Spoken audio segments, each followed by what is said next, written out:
Hola a todos y todas, soy Boris Valenegro, psicólogo de profesión. Actualmente desempeño como docente en el Departamento de Psicología de la Universidad de Playa Ancha. He sido convocado a presentar en torno a las relaciones existentes entre subjetividad e intervención en explotación sexual por mi experiencia laboral derivada de mi trabajo durante 7 años en el Centro Antú de la Corporación Paicaví. Espacio en el cual además pudimos, con otros compañeros, desarrollar 2 estudios que nos permitieron profundizar en la experiencia de trabajo con niños y niñas víctimas de esta violencia extrema. Las interrogantes que desarrollaré intentarán ser entonces una combinación entre la acción y la reflexión como dimensiones integrales de la práctica de intervención. Mi objetivo apunta entonces a plantear ejes de conversación que intentaré sintetizar en preguntas antes que respuestas. Recogiendo esta invitación, es que expondré brevemente acerca de 3 aspectos ligados a la construcción de subjetividad en la praxis de intervención en explotación. El primero de ellos, acerca de la conceptualización de la particularidad de trabajar en explotación sexual respecto a lo distintivo de lo que hacemos. El segundo, acerca de la subjetividad derivada de la red de relaciones en explotación sexual. Y el tercero, acerca del centro como eje articulador de la transformación en explotación. Respecto de la manera de conceptualizar la particularidad de intervención en explotación sexual, a mi entender, deviene en una tensión entre 2 modos de comprender el hacer en el trabajo en explotación: la especialización disciplinar y la especialización relacional.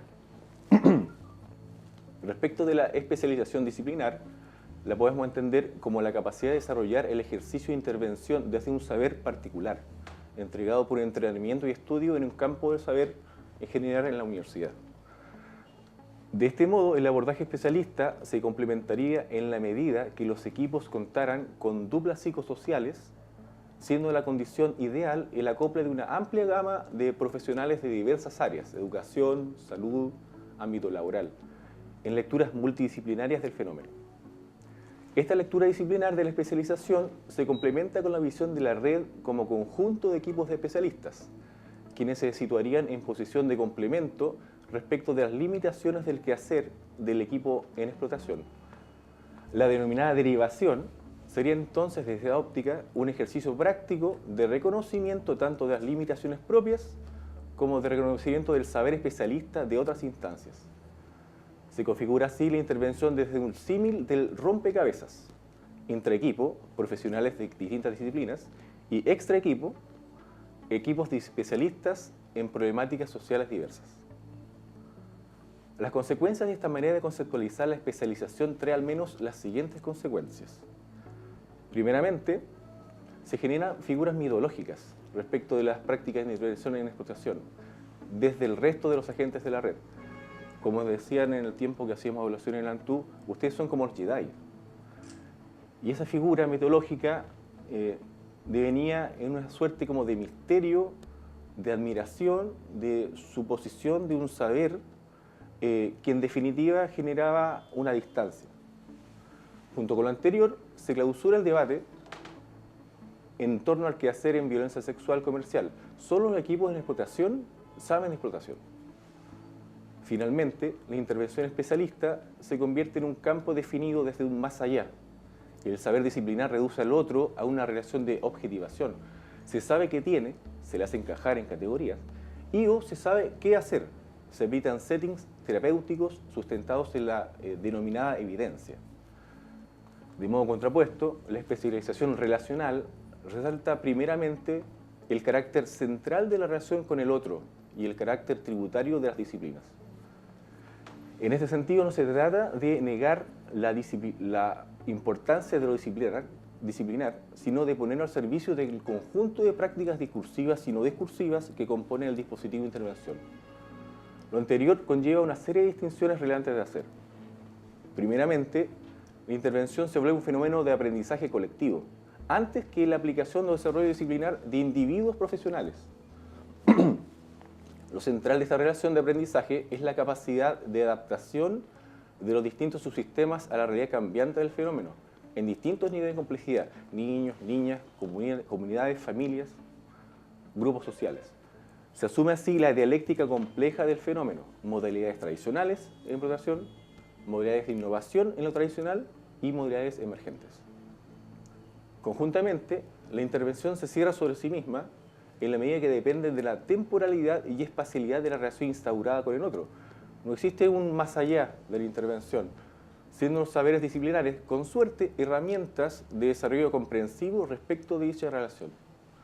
El cierre sobre sí permite a la vez la apertura de la comunicabilidad del saber así constituido, en la medida que se sabe desde la particularidad relacional con el otro, siendo esta experiencia de sabiduría posible de ser transmitida.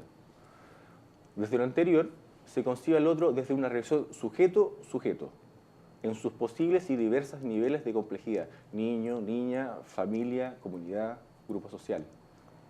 El entender la intervención desde una especialización relacional convierte el quehacer del trabajador social, en cualquiera de sus dimensiones, psicólogo, asistente social, profesor, artista, desde la radicalidad del estar ahí, lo cual deriva en dos aspectos relacionados.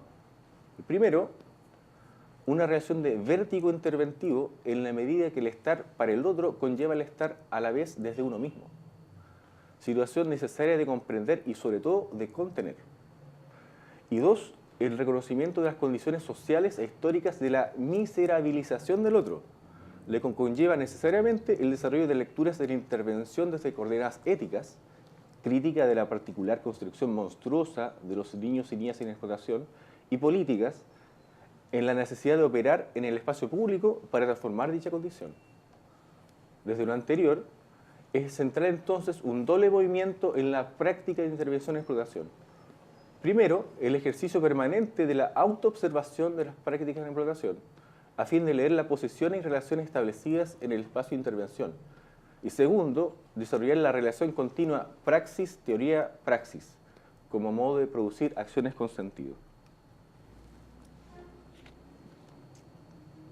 Desde estas reflexiones es que realizo la siguiente pregunta: ¿cuáles son las condiciones necesarias y suficientes para permitir la emergencia de la comunicabilidad del aprendizaje desde el otro en explotación? Como segundo elemento, quisiera enfatizar la noción de red, entendida no solo como relaciones y nodos para desarrollar y recrear recursos de apoyo, sino como configuración de realidad frente a una dinámica de violencia en red, la cual es constituyente antes que destructiva.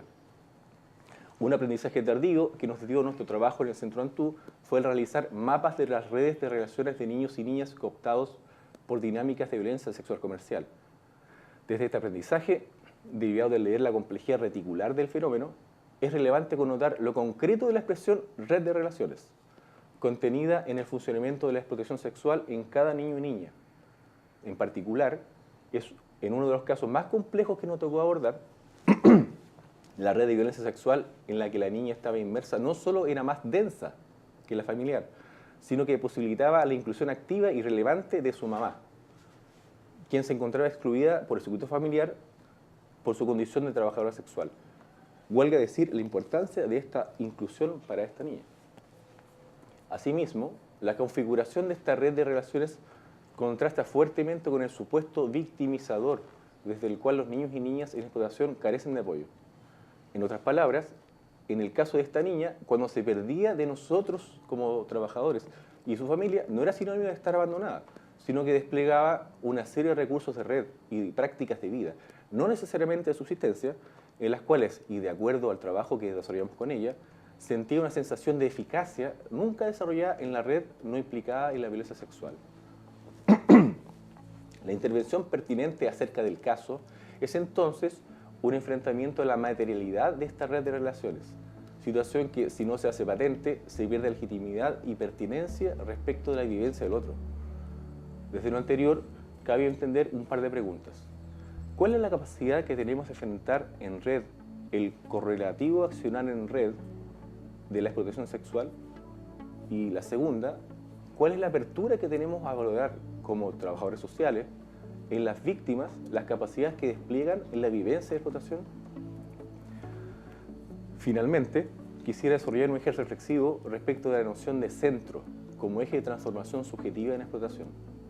En particular, desarrollaré algunos aspectos de la situación de los niños varones. Para ello, emplearé el estudio Enfrentamiento a la explotación sexual comercial infantil, desarrollado por nosotros como trabajadores de ANTU en el año 2011. Un primer elemento a destacar es la aproximación particular al centro que presentan estos niños varones.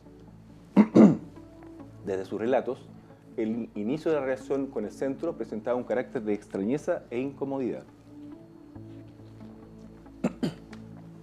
Cabe señalar que esta extrañeza no es casual ni tampoco responde de modo exclusivo a la incomodidad derivada del desconocimiento propio de un primer contacto. Al respecto, señalar dos ideas. Primero, recalcar la noción de centro en su calidad de colectivo que acoge, más allá de quien le toca desempeñar una particular tarea. No es el tío o la tía, sino es el centro.